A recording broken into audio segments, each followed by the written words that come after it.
दोस्तों, कैसे हैं? आज हम यहाँ कवहरिया आए हैं। किसानों को गन्ना छीलने के बारे में बताएंगे। ये लोग यहाँ सब लोग जो भी हैं किसान हाथ से छीलते हैं, हंसिया से नहीं। इनको सबको सिखाएंगे। देखो ऐसे छीलना है।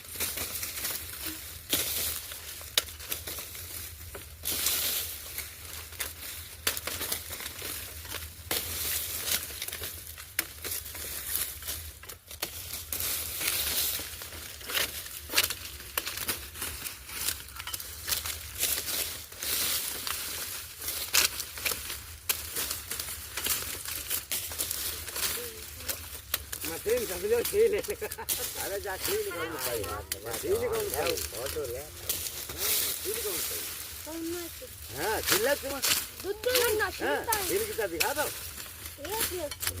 एक एक का एक जन छीलो इसके चिकन पानी बनाई बराबर होता है अच्छे जाए इसके चिकन पानी धोए। देखो इस तरीके से छीलना है।